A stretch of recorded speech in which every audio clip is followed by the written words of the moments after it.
More and more, it feels like we're living in increasingly unstable times.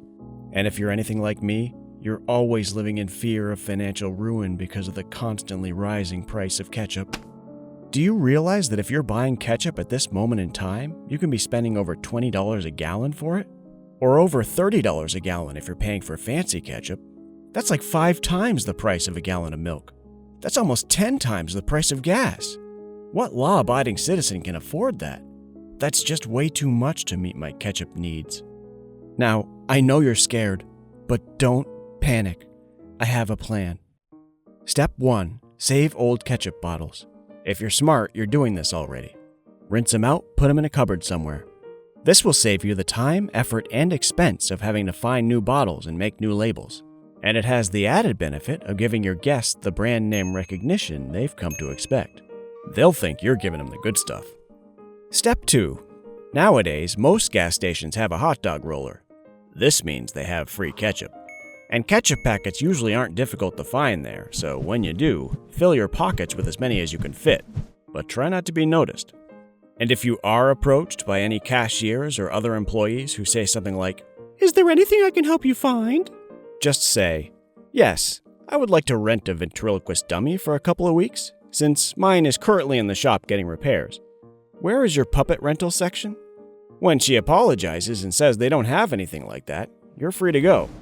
Now, if you're in a store that keeps the complimentary condiments behind the counter, don't give up. Here's what you do. Go to the hot dog roller, get 2 buns, make 2 hot dogs. Go back to the counter, ask for ketchup packets. When Karen asks how many, you just say, "A bunch." She's gonna think you mean 6 or 7, but don't let her off the hook so easily. When she plops them down on the counter, you tell her, "More." She's gonna put a few more down, but she isn't done yet. More. Now, you want to get as many as you can from her, but you also don't want to make her too suspicious. So when you start to sense she's reaching her limit, that's when you go, "Look out behind you!" When she turns around, grab the packets and run out the door.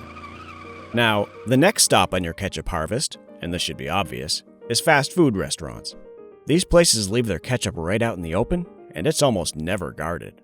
And some places have a jug, an enormous jug filled with ketchup. If this is where you are, you've hit the jackpot. Just pull your bottle up to the pump and fill her up. But be on the lookout for nosy managers. They're going to want to ask you probing questions like, "Excuse me, sir, just what do you think you're doing?" There is no right answer to this question, so it's time to evacuate. Hopefully you've worn comfortable shoes and pants you can run in. Now after you've escaped, I recommend waiting at least 3 or 4 hours before going back in to finish the job. And you may have to alter your appearance, so wear an eye patch, a fake mustache, or a stovepipe hat. They will not recognize you. Step 3. If after all this effort you still don't have a full bottle of ketchup, no problem. You can make up the difference with gray water. You've had your bath, the dishes are done, why let that go to waste? And if you accidentally make your ketchup a bit too runny, don't worry about it. You can boil it down on the stove to thicken it up. That's what I do.